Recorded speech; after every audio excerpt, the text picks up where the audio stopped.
ആളിക്കത്തി തൃശൂരിലെ വോട്ടർ പട്ടിക ക്രമക്കേട് ആരോപണം. തൃശൂരിലെ സ്ഥിര താമസക്കാരെന്ന് തെറ്റിദ്ധരിപ്പിച്ച് സുരേഷ് ഗോപിയും കുടുംബവും 11 വോട്ട് ചേർത്തു എന്ന് DCC പ്രസിഡന്റ് ജോസഫ് ടാജറ്റ് ആരോപിച്ചു. വിലാസത്തിന് മാത്രം വീടെടുത്ത ശേഷം വോട്ടെടുപ്പിന് ശേഷം വിറ്റു. ഓരോ ബൂത്തിലും 45 വോട്ട് വരെ ക്രമക്കേടിലൂടെ കുത്തിത്തിരുകി. 45 പേരുടെ തിരിച്ചറിയൽ കാർഡ് സഹിതം പരാതി നൽകിയിട്ടും കളക്ടർ നടപടിയെടുത്തില്ല എന്നും ജോസഫ് ടാജറ്റ് പറഞ്ഞു. തൃശൂർ നിയമസഭാ മണ്ഡലത്തിൽ പോളിംഗ് സ്റ്റേഷൻ നമ്പർ 116 ഉള്ള വോട്ടർ പട്ടികയിലാണ് അദ്ദേഹത്തിൻ്റെ കുടുംബത്തിൻ്റെയും അദ്ദേഹത്തിൻ്റെ അനുജൻ്റെ കുടുംബവും അവരുടെ പേര് വിവരങ്ങളുള്ളത്. ഭാരത് ഹെറിറ്റേജ് എന്ന് പറയുന്ന വീട്ടുപേരിൽ വീട്ടു നമ്പർ 10/219/2 അതായിട്ട് അദ്ദേഹം വോട്ട് ചേർത്തിയത്. ആ വോട്ടെടുപ്പിന് ശേഷം ഈ വീട് ബോംബെ ബേസ്ഡ് ഒരു പാർട്ടിക്ക് കൊടുക്കുകയും ഇപ്പോൾ ആ വീട്ടിൽ ഇവരാരും താമസമില്ല. ഫ്ളാറ്റുകൾ കേന്ദ്രീകരിച്ച് 50,000 വ്യാജ വോട്ടുകൾ ചേർത്തിരുന്നുവെന്ന് UDF സ്ഥാനാർത്ഥിയായിരുന്ന K. മുരളീധരൻ ആരോപിച്ചു. തൃശൂരിലെ വോട്ടർ പട്ടിക ക്രമക്കേടിൽ ശക്തമായ സമരത്തിന് നേതൃത്വം നൽകുമെന്നും മുരളീധരൻ പറഞ്ഞു. ഫ്ളാറ്റുകൾ കേന്ദ്രീകരിച്ച് ഏതാണ്ട് 56,000-ൽ പരം വോട്ടുകളാണ് അവിടെ ചേർത്തിരുന്നത്. അന്ന് തന്നെ റിട്ടേൺ കംപ്ലൈൻറ്റ് കൊടുത്തിട്ടുണ്ടായിരുന്നു കളക്ടർക്ക്. പക്ഷേ അതിൻ്റെ ഒരു തുടരന്വേഷണം ഉണ്ടായില്ല.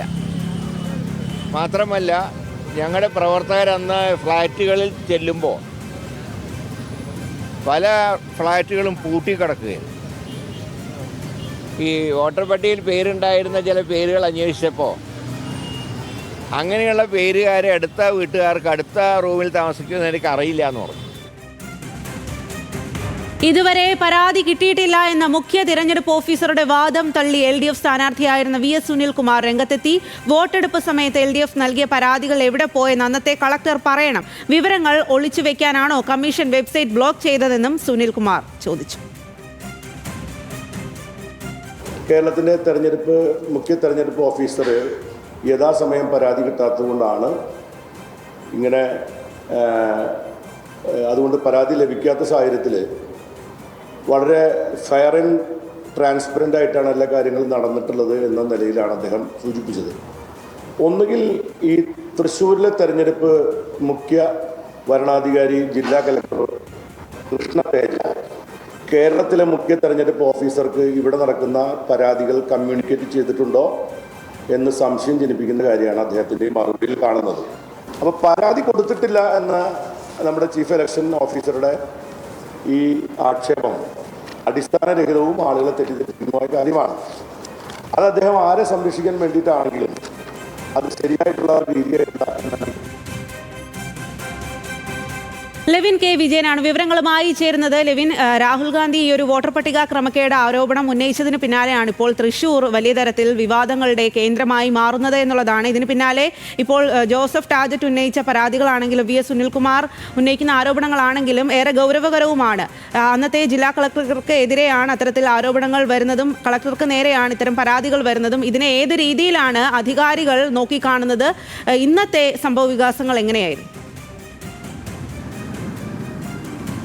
സ്വാതി, ഇലക്ഷൻ കമ്മീഷന്റെ വിശ്വാസ്യതയെ ചോദ്യം ചെയ്യുന്ന തരത്തിലാണ് ഇന്ന് വാർത്താസമ്മേളനങ്ങൾ നടത്തി DCC പ്രസിഡന്റും VS സുനിൽകുമാറും പ്രതികരണങ്ങൾ നടത്തിയത്. കൂടുതൽ തെളിവുകൾ BJP ഇലക്ഷൻ കമ്മീഷനുമായി ചേർന്നുകൊണ്ട് തെരഞ്ഞെടുപ്പ് അട്ടിമറി നടത്തി എന്ന തരത്തിൽ അത്തരത്തിലുള്ള വാക്കുകൾ ഉപയോഗിച്ചുകൊണ്ട് തന്നെയാണ് ഇരുവരും വാർത്താസമ്മേളനങ്ങളിൽ ഉദാഹരണങ്ങൾ സഹിതം കാര്യങ്ങൾ ചൂണ്ടിക്കാണിച്ചത്. അതായത് ജോസഫ് ടാജറ്റ് നടത്തിയ വാർത്താസമ്മേളനത്തിൽ സുരേഷ് ഗോപി തന്നെ തൻ്റെ കുടുംബാംഗങ്ങളായ 11 പേരെ ഉപയോഗിച്ചുകൊണ്ട് മണ്ഡലത്തിൽ എത്തിച്ച് അവരുടെ വോട്ട് ചേർത്തതിന് ശേഷം തെരഞ്ഞെടുപ്പ് കഴിഞ്ഞപ്പോൾ ഇവിടെ നിന്നും ആ അഡ്രസ് അടക്കം മാറ്റപ്പെടുന്ന ഒരു സാഹചര്യമുണ്ടായി. നിയമത്തിൻ്റെ പഴുതുകൾ ഉപയോഗിച്ച് ധാർമ്മികമല്ലാത്ത രീതിയിലാണ് ഇത്തരമൊരു ഇടപെടലിന് കേന്ദ്രമന്ത്രി തന്നെ നേതൃത്വം നൽകിയത്, അന്നത്തെ BJP സ്ഥാനാർത്ഥി തന്നെ നേതൃത്വം നൽകിയത് എന്നുള്ളതാണ് ടാജറ്റ് പറയുന്നത്. അതോടൊപ്പം തന്നെ പരാതി നൽകിയെങ്കിലും വരണാധികാരി അടക്കമുള്ള ആളുകൾ യാതൊരു തരത്തിലും നടപടി എടുക്കാൻ തയ്യാറായില്ല എന്നും ടാജറ്റ് പറയുന്നു. കൃത്യമായ പഠനം നടത്തി കൂടുതൽ വിവരങ്ങൾ പുറത്തുവിടുമെന്നും നിയമപരമായി തന്നെ മുന്നോട്ട് പോകുമെന്നും എന്നും DCC പ്രസിഡന്റ് വാർത്താ സമ്മേളനത്തിൽ പറഞ്ഞു. സമാനമായ രീതിയിൽ കഴിഞ്ഞ ദിവസങ്ങളിൽ ഉന്നയിച്ച